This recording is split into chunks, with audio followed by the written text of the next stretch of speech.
Bismillahirrahmanirrahim. Assalamualaikum warahmatullahi wabarakatuh. Kita jumpa lagi pada edisi berikutnya.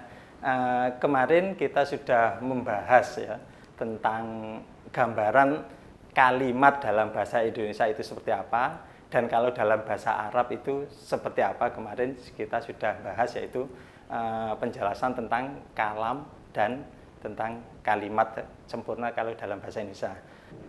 Sebelum kita lanjut lebih detail membahas grammar bahasa Arab, sebelumnya saya beri gambaran dulu ya, yang kita bahas nantinya. Yaitu dalam bahasa Arab intinya ini untuk membaca kitab kita harus menguasai dua hal atau dua alat. Yaitu yang pertama ada ilmu sorof dan yang kedua adalah ilmu nahwu. Kalau kedua hal ini tidak kita kuasai, ya kita akan kesulitan untuk membaca literatur Arab. Karena memang tulisan Arab adalah bersumber pada dua ini alatnya. Di samping dua alat ini juga nanti kita harus punya skill untuk menggunakan dua alat ini. Kalau kita menguasai sorof sampai hafal, bahkan paham, nahwu juga seperti itu, sudah hafal, juga memahami, tapi kita tidak bisa belum terbiasa menggunakannya karena belum terasah, maka dua alat ini juga nanti kurang maksimal dampaknya. Ya sama dengan sebelum kita misalnya ingin bisa memakai alat atau istilahnya bela diri dengan menggunakan alat, misalnya kita sudah dipelajari teorinya, untuk menggunakan alat gerakannya harus seperti ini, harus melakukan ini dan lain sebagainya. Secara teori kan mesti kita dijelaskan dulu. Tetapi apakah ketika kita sudah paham kemudian kita langsung disuruh praktek, apakah langsung bisa? Biasanya tidak langsung bisa. Karena apa? Di situ perlu ada latihan. Nah, sebelum ke latihan, maka sebaiknya ya kita teorinya paham dulu. Setelah teorinya paham, nanti kita masuk ke praktek, ini akan lebih mudah dan lebih terpandu daripada kalau ilmunya kita belum tahu. Nah, untuk memahami bahasa Arab, khususnya fokus untuk membaca kitab-kitab gundul, maka mutlak sebelum praktek kita memahami atau bisa menggunakan dua alat penting dalam membaca bahasa Arab, yaitu yang pertama adalah ilmu sorof, ya. Yang kedua adalah ilmu nahwu, ya. Jadi ada dua, yaitu alat untuk memahami teks Arab, yaitu yang pertama ada nahwu dan ada sorof. Apa itu nahwu dan apa itu sorof?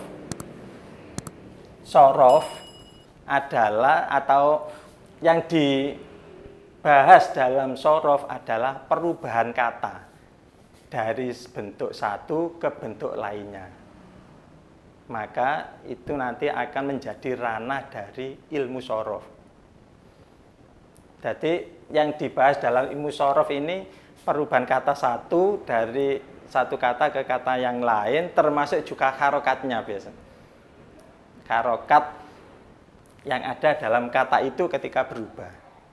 Nah, di sini maka pentingnya kita memahami itu. Kalau tidak, nanti ada tes Arab kita tidak tahu ini harokatnya dibaca fathah ataukah kasroh ataukah dhammah ataukah sukun. Lah, untuk mengetahui itu perlu kita mengetahui ilmunya, ya, dan itu akan dibahas di sorof. Misalnya ya, ada kata di sini, ada kata kataba. Kataba. Maka kataba ini nanti bisa berubah menjadi yaktubu, bisa berubah menjadi uktub, bisa berubah menjadi kitabun misalnya. Nah, perubahan dari kata yang asalnya 3 huruf yaitu kata ba menjadi beberapa jenis kata lain, itu nanti menjadi ranah dalam ilmu shorof. Lah untuk membantu supaya bisa lebih mudah memahami ilmu shorof, nanti ada kitabnya yaitu kitab tasrifan. Dalam pondok-pondok itu disebut kitab tasrifan, yaitu di situ banyak berisi tentang contoh-contoh perubahan kata. Itu satu poin. Terus yang kedua adalah kita juga tidak cukup hanya membaca atau menguasai alat yang satu tadi yaitu shorof, tapi kita juga harus menguasai alat yang kedua yaitu nahwu. Nah, nahwu yang dibahas, ruang lingkup yang dibahas nahwu sebenarnya adalah hanya harokat akhir dari suatu kata. Misalnya ada lafadz Muhammadun, ya. Di sini ada lafadz Muhammadun. Yang dibahas nahwu itu sebenarnya adalah harokat akhir dari suatu kata atau kalimat. Misalnya lafadz Muhammadun, makanya dibahas itu hanya harokat akhir, yaitu harokat dari huruf dal. Nah, harokat akhir dari suatu kata nanti bisa berubah-ubah. Bisa berubah menjadi doma, tanwin maupun tidak tanwin, ya intinya bisa menjadi doma. Bisa juga nanti fathah, bisa kasroh, atau bisa juga nanti sukun. Nah, kapan dia itu berharokat akhir doma, fathah, kasroh atau sukun, lah itu tergantung dari posisi atau jabatan dia atau jabatan kata tadi dalam susunan kalimat sempurna. Dia itu sebagai apa? Maka disitulah dia akan menerima harokat tadi. Lah untuk membahas harokat akhir, yang mana harokat akhir ini sangat dipengaruhi oleh posisi dia dalam susunan kalimat, maka itu menjadi ranah dari ilmu nahwu. Dan nanti di situ ada banyak rincian. Kenapa kok dibaca doma? Terus tandanya kenapa kok doma? Bisa jadi nanti tandanya ada yang lainnya. Nah, hal-hal seperti itu rinciannya nanti dibahas di kitab nahwu. Dan nahwu yang kita jadikan rujukan dalam pembelajaran ini adalah kita memakai jurumiyah saja, yaitu kitab nahwu yang paling dasar, supaya kita tidak terlalu pusing dengan banyaknya rincian. Kalau nanti kitab-kitab yang lainnya nanti ada yang pembahasannya ini sangat detail sehingga bagi pemula bisa jadi membingungkan. Nah, supaya tidak membingungkan, kita pakai rujukan tasrif, sorofnya adalah tasrifan amsilati yang warnanya kuning ini, ya. Kitabnya ini. Terus untuk nahwunya kita pakai rujukan jurumiyah saja yang di situ ringkas, tidak berbelit-belit, yaitu ini, ya.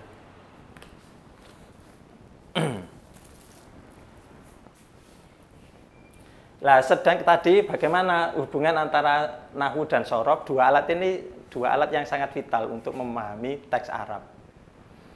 Tanpa dua alat ini, ibarat kita mau bertanding ini ya kurang alat, ya kita ya bisa ya tidak bisa mencapai sasaran nanti.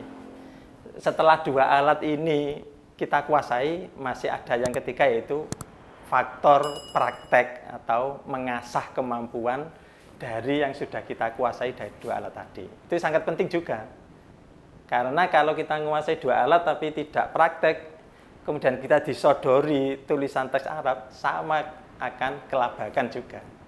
Karena tidak bisa atau belum bisa menerapkannya, dikarenakan ya kurang latih gitu aja. Makanya perlu dilatih nanti ketiga hal tadi.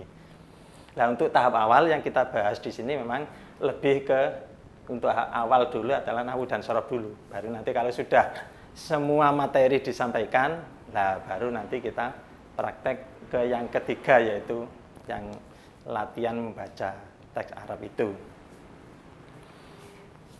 Sedangkan antara nahwu dan shorof ini ketika bahas ya biasanya juga saling berkaitan.